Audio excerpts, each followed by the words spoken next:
Mama Africa. For a continent that is rich in resources, why are we not the most prosperous in the world? Right now, some of you are looking at me like, oh, it is because of their selfish African leaders. And you would be right. But that topic is too long and frustrating for us to get into right now, but we will get into that in the near future. You know, many African countries got their liberation or independence from the French government in the 1960s. But before the French left, they made these countries sign a contract which essentially forced them to pay just for the French to leave the country. Fast forward to 2020, there are now still 14 countries that pay colonial tax to the French.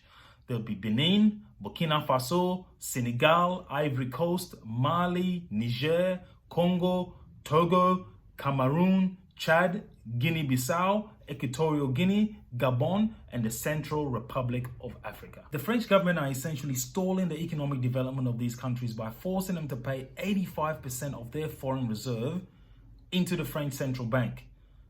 The French hold about $500 billion belonging to these countries. Now that's like someone breaking into your house, doing unspeakable things to you. You fight them the whole time and eventually they're like, all right, fine, I'm leaving. But I want 85% of your salary every single time you get paid. You'll be like, get the fuck out of here. Some of you right now are thinking, how is this possible? But to get a full picture, we need to go back. Due to industrialization, Europe wanted Africa's resources. So in 1885, 14 European countries got together for a meeting called the Berlin Conference, also known as the Scramble for Africa. The major countries were France, Britain, Portugal, and Belgium. They portioned off Africa to make sure that they did not step on each other's toes once they got onto the continent. Just like the two fat kids that hog all the food at a party, Britain and France took most of Africa. They came, they massacred, and they stole. And between 1958 and 1961, when the French were leaving Africa, they told their former colonies, they said, listen, now that we're leaving Africa, we need you to sign this document which will allow us to continue colonization over you. And if you don't, not only will you not get your independence, but, well, you saw what we did to you before. It's going to be a lot worse. What does the French colonial tax look like? Well, here's a few points from the document. 85% of your bank reserve will be invested in the French stock market under France's name. All the minerals in your country now belong to France. You're only allowed to use a currency that the French provide to you. France will have military presence in your country.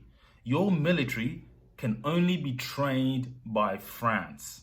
And if there's a war, your allegiance is with France. Now, every African leader that has tried to get their country out of this bullshit deal has either been assassinated or removed from presidency or leadership at the behest of the French through military coups or coups d'etats. It's hard to get ahead when you're being robbed. They steal from us in the dark and they give us the leftovers when the cameras are rolling, and they call that aid. Lazy Africans? Come on, let's call it for what it really is. Thieving Europeans. You know, the former president of France, Jacques Chirac, had this to say about what France had done and are still doing to Africa. He said, we bled Africa for 4.5 centuries. We looted their raw materials. Then we told lies that Africans are good for nothing. In the name of religion, we destroyed their culture.